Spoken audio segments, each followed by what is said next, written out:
अपना दल के संस्थापक डॉक्टर सोनेलाल पटेल की दो बेटियां पल्लवी पटेल और अनुप्रिया पटेल भले ही सगी बहनें हों, लेकिन राजनीति की बिसात पर ये दोनों बहनें अपनी पॉलिसी के जरिए अपनी अपनी राजनीति को चमकाने में हमेशा लगी रहती हैं।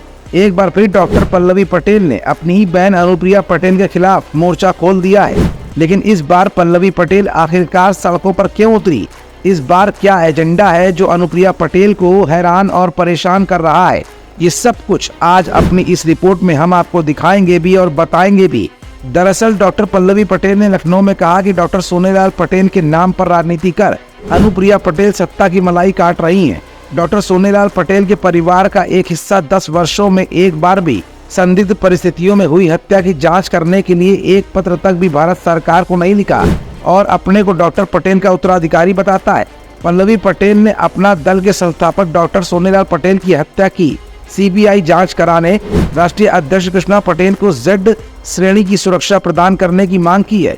गौरतलब है कि एक पार्टी की कमान अनुप्रिया पटेल और उनके पति आशीष पटेल के हाथों में है, तो दूसरे की कमान मां कृष्णा पटेल और पल्लवी पटेल के हाथों में है। ऐसे में पिछले कई सालों से पल्लवी अपने पिता की मौत की सीबीआई जांच करवाना चाहती हैं।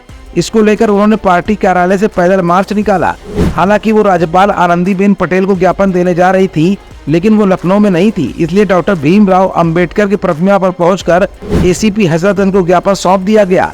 आरोप है कि 1999 में तत्कालीन भाजपा सरकार की शय पर प्रयागराज के पीडी टंडन पार्क में जनसभा के दौरान पिता पर प्राणघातक हमला कराया गया था।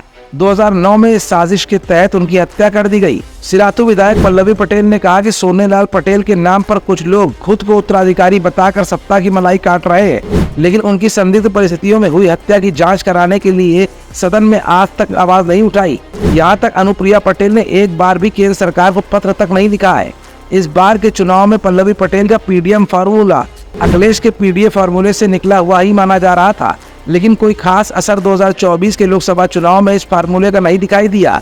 अब पल्लवी पटेल नए मुद्दों के साथ जहां एक तरफ बीजेपी की सरकार को सवालों के घेरे में ले रही है, तो वहीं सीधे तौर पर अनुप्रिया पटेल पर संगीन आरोप लगाने की शुरुआत भी वो कर चुकी हैं। अब ऐसे में देखना यह है कि पल्लवी पटेल का ये तरीका कहां तक आगे कारगर साबित हो पाता है।